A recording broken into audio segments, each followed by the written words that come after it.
Have you ever heard of a dishpan cookie? Have you ever made them? Do you wonder why they're called dishpan cookies?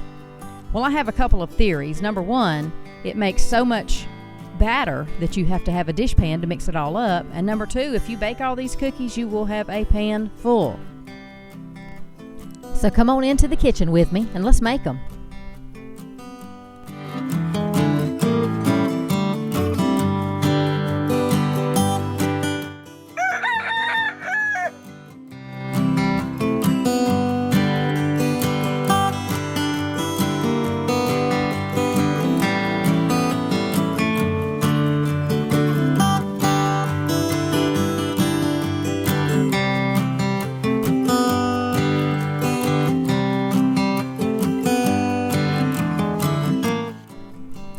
If this is your first time on the channel, my name is Rhonda, and I live in a small South Georgia town on an old tobacco farm, and I welcome you into my kitchen today.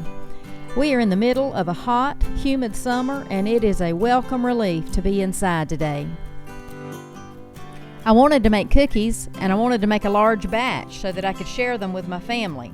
So I decided on dishpan cookies because I had all the ingredients on hand or in the pantry, and this recipe will make 10 dozen 2-inch cookies. I make mine much larger, so I usually get about 60 cookies out of this recipe. You may want to consider cutting this recipe in half if you don't want to deal with that many cookies, but I will say this: they travel really well, they freeze well, both the baked cookie and or the dough, and also they stay fresh longer than most cookies. Now, as you can see here, I've already mixed in 2 cups of brown sugar. You can use light brown or dark, your preference. 2 cups of white sugar, 2 teaspoons of vanilla, 2 cups of vegetable oil, and 4 eggs. And I'm going to take my hand mixer, and get that all incorporated.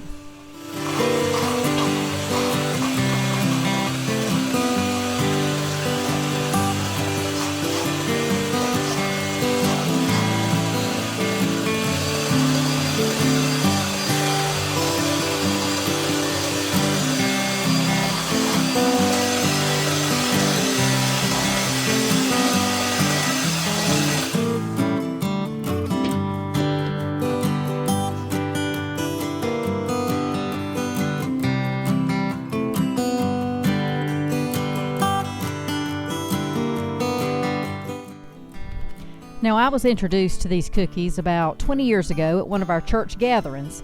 Mrs. Jean Royster would always bring a large tray of them, and once I tasted them, I was hooked. I found them irresistible. She always baked them to perfection. They were a thin cookie that was crispy on the edges and chewy in the center. She baked them light to medium brown in color, which is normally further than I would have taken them in the oven. But oh no, that amber color was precision. It toasted those ingredients and brought out a whole new layer of flavor. Like I mentioned earlier, I found them irresistible. She had most definitely perfected her recipe. Now I'm getting my dry ingredients worked in. This is 4 cups of all-purpose flour, and to that flour I've added 2 teaspoons of baking soda and 1 teaspoon of salt.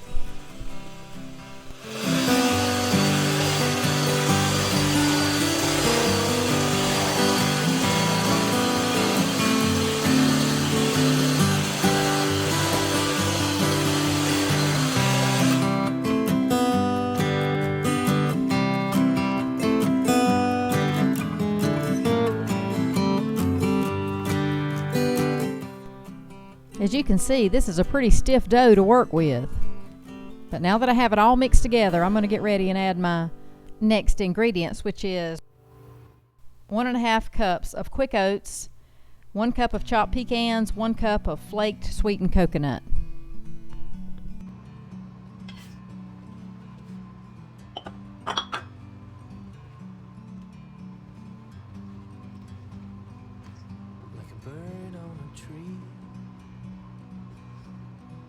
I'm just sitting here. I got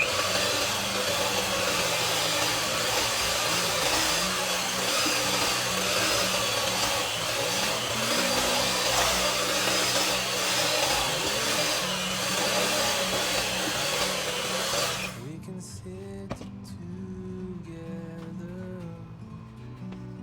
so beautiful. You and me, we meant to be in the great outdoors, forever free. And lastly comes the cereal, 4 cups of it. Now we like Rice Krispies in ours. You can use Honey Bunches of Oats, Corn Flakes, but we prefer Rice Krispies. But I think it's the texture, the crispiness that the Rice Krispie adds to the batter that we like as much as we like the flavor of the Rice Krispie. Sometimes you need to go and take a step back to see the truth around you. From a distance you can tell.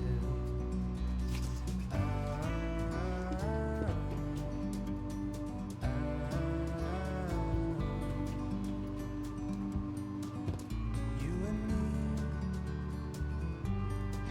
were meant to be in the great outdoors, forever free. You and me meant to be in the great outdoors, forever Now I made these fairly large. The first pan was a 1/4 cup measuring spoon, but after that I switched to a large cookie scoop.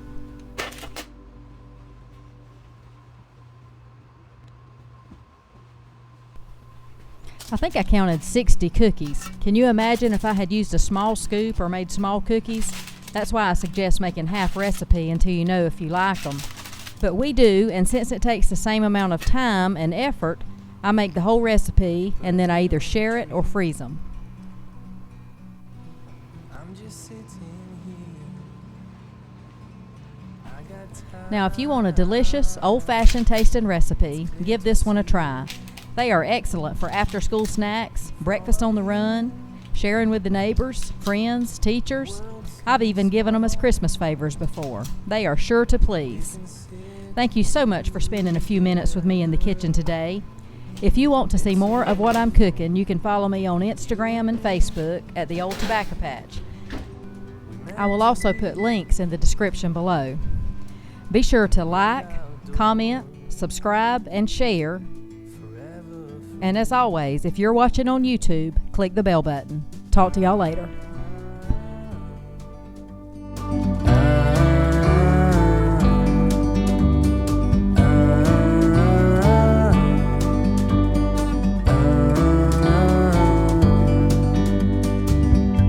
Sometimes you need to go